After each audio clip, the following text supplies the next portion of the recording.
Yan, good morning mga brothers and sisters, mga kapunggahero, magandang araw, magandang buhay sa inyong lahat.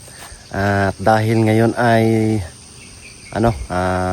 pahinga ng team. So nandito ako ngayon sa kabundukan. Kabundukan pa rin mga kababayan. At gusto kong bisitahin yung ating pananim dito sa aming lugar. Nandito ako ngayon sa aming probinsya, mga kababayan. So makikita natin wala na mga bahay dito, wala na mga kabahayan dito. Kasi itong area na to dito is yung sa area ng mga ninuno natin, o sa kanila tong lugar na to dito. Nakapunta na ako dito dati, o na-share ko na to dati. Meron kasi akong pinatanim dito na mga kakao, kaya gusto kong bisitahin kung kumusta na nga ba yung pinatanim natin, kasi balang araw ay makapag tawag dyan,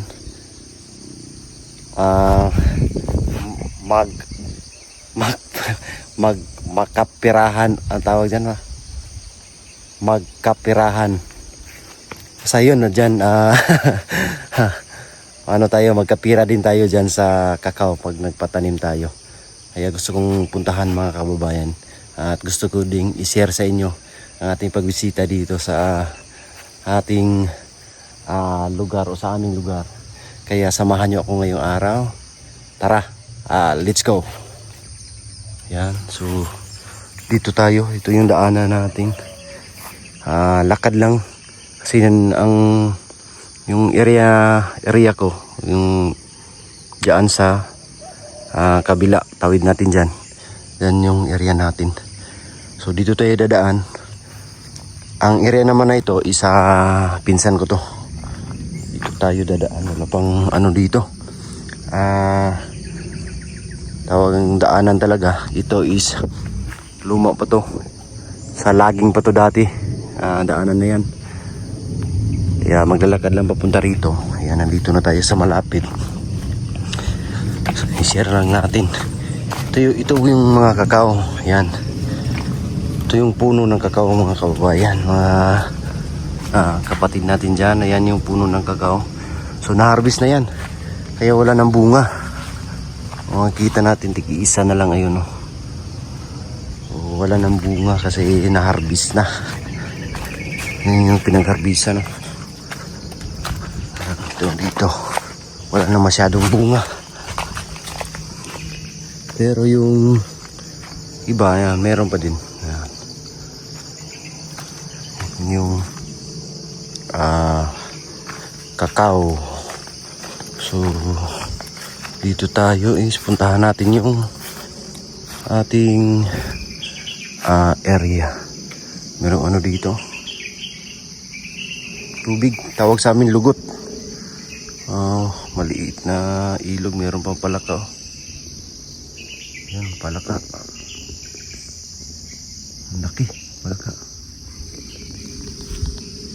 So medyo masukal yan. Masukal yung daanan dito. Tsaka ang tahimik na lugar.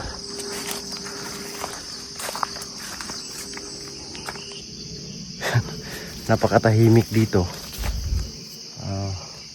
Wala kasing mga bahay-bahay dito, mga kababayan. Talagang to dito, sakahan. Ito sayang hindi na tamnan. Ito naman sa kapitbahay namin to. Yung sa atin kasi, sa papa ko dito sa itaas. Itaas banda. Hindi naman nakakatakot dito. Kasi lugar namin to, kabisado na natin tong lugar dito. Mga nakatira dito mamamayan is mga kilala natin, mga kaibigan. Kaya walang dapat ikabahala. Yan, dito na tayo sa area. Medyo masukal. Yan, meron pang dito, niyog na itatanim yan. niyog. So, tingnan natin yung mga pananim na kakao. Yung mga kiba. Wow, ito yun.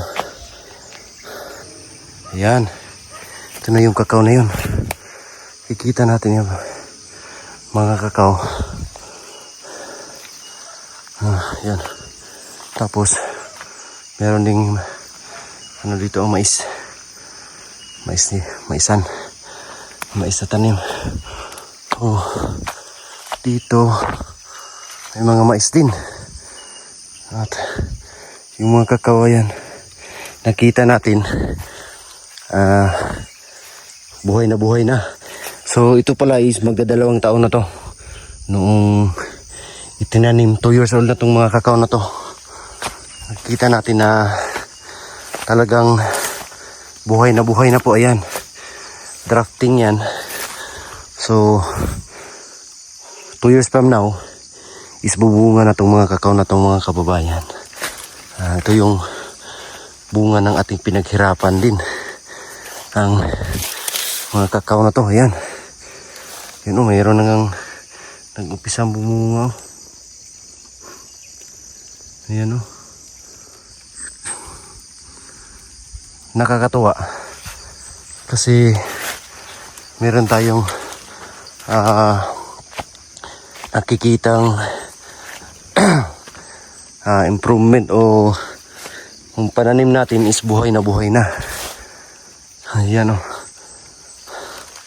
nakakatuwa kasi sayang pag hindi natamnan yung area, masasayang lang.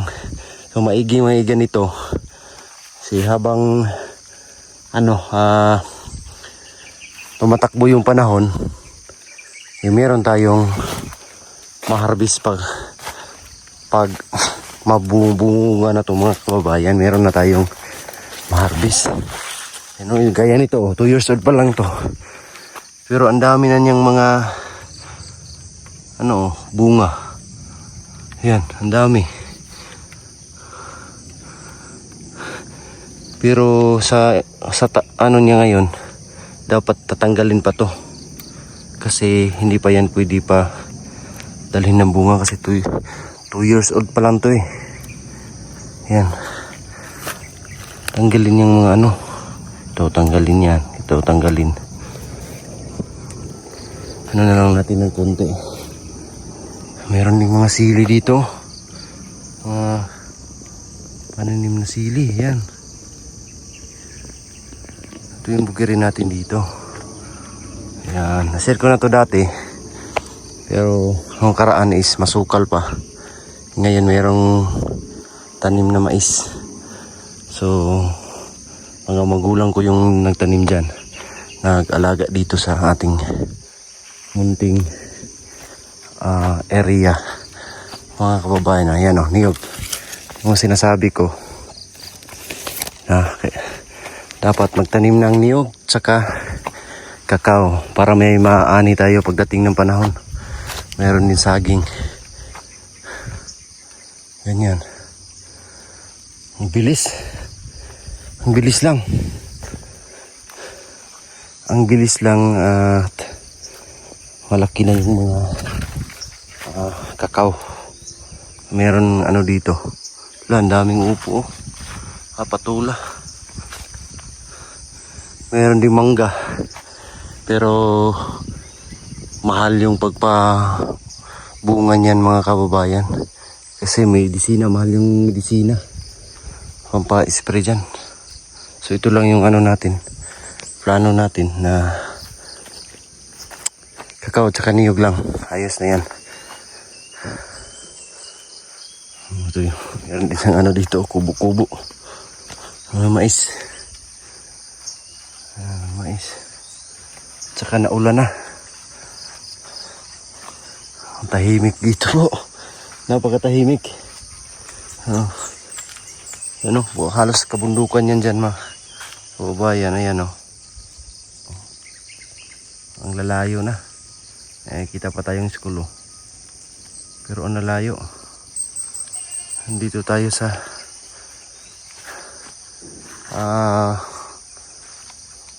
Malayong bundok. Yan. Pero part pa rin to ng Davao po. Part pa rin to ng Davao. Nasa liblib lang ang aming sakahan. Nasa liblib na lugar.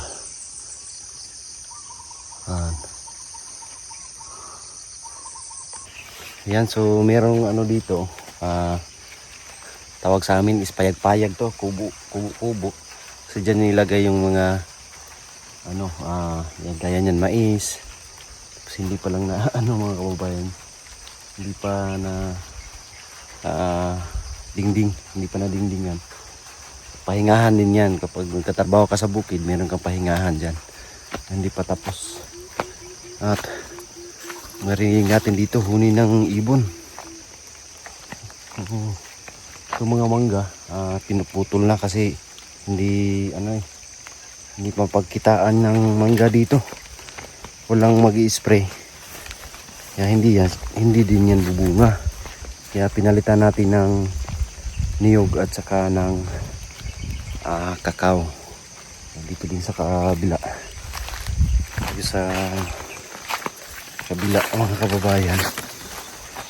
Which is yung mga may income din tayo konti, so dito natin dito napunta yung ano natin kasi pinataniman natin ng kakao, which is binibili din natin yung seedling yan mga kababayan. At dito sa kabila wala pang tanim to, pero ngayon nakabili ako ng bago, kaya pinataniman ko rin. Yan ang maliliit pa, bagong tanim pa lang yan.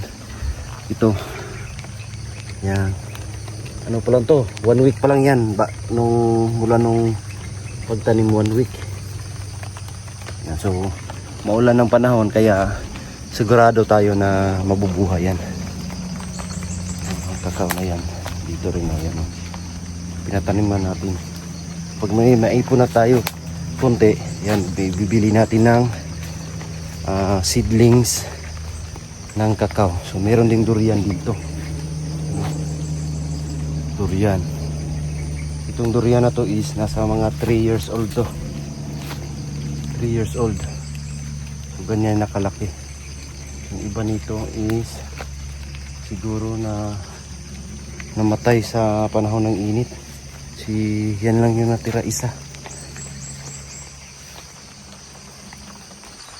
Yan, mais dito parang kulang sa fertilizer. Ayan, ito kakao. Yan, drafting yan, yan, lugtong para mabilis mamunga. 5 taon is bubunga na yan. So pag makabili din tayo sa sunod ng seedlings uli, ay pataniman natin to lahat dito. Kasi may kulang pa daw to. Kulang yung similya na nabili natin. Sa mga 100 lang kasi. 100 lang piraso ang similya ng kakao na bili natin, kaya kulang pa. Kaya dito wala pang tanim dito banda. Dati meron tong mga kakao. Gaya nito, kasabay nito, mga kakao to dati dito, pero pagdating na panahon na namatay. Kasi hindi na alagaan, at saka din kasi yung lupa dito din sa ilalim is bato. Kaya hindi siya magtatagal. Ang part lang dito sa gilid. Yan, daming bunga. Ito yung mga natira. Grabe yung bunga. Bunga. So, meron din durian dyan. Para kain ng durian yan, hindi para benta. Pag nabunga yan, para kainin lang. Ito yung kakao dito. Ang dami ng bunga. Dapat dito binabalot para hindi siya masira. Bato dito na parang sinadya siya na dyan ilagay. Andor yun, oh. Daming sili. Yun, so ang area dito is 1 hektarya to. Kasi napapa pa yung ano dito na sasaka, pero tinutulungan ko na mataniman ng kakao para naman hindi sila, kasi bibilhin pa yung kakao para hindi masyadong mahirapan, sila lang yung magtanim. Taniman ng kakao. Maganda sana dito magbahay, kaso walang daanan dito, malayo, maglalakad ka pa. Kaya talagang sakahan lang to dito. Hindi ka pwedeng magbahay dito mga kababayan. Malayo. Dapat taniman lang to ng mga prutas. Kaya yan yung mga kakao. Para mapagkitaan pagdating ng panahon. So ayun lang. Maraming salamat sa iyong pagsama sa atin dito mga kababayan. Dito sa ating munting bukirin. Ayan, binisita ko lang to. Kasi para makita yung ating pinapatanim dito, pinatanim. Kung ano ba, buhay na ba, kumusta na. Kasi pag hindi to nalalagaan na area, pabalik sa masukal, mga may tutubo na mga damo, mga punong kahoy, is mamamatay yung pinatanim natin. Kaya kailangan maalagaan para pagdating ng panahon mabuhay siya. So sila na yung tanim na doon, kasi hindi na yung mabubuhay masyado yung mga damo. Kasi matabunan ng dahon ng kakao. Ayan, kita natin. So okay na. At masaya ako kasi buhay na yung pinatanim natin. Pagdating ng panahon mamunga yan, meron na tayong pagkakitaan din dito sa bundok. Yan, bundukan. Kaya maraming salamat sa inyo mga kababayan. At ngayon pahinga po muna ang team. Si Sir Paul ay nasa Luzon. At sa next month pa yun babalik dito.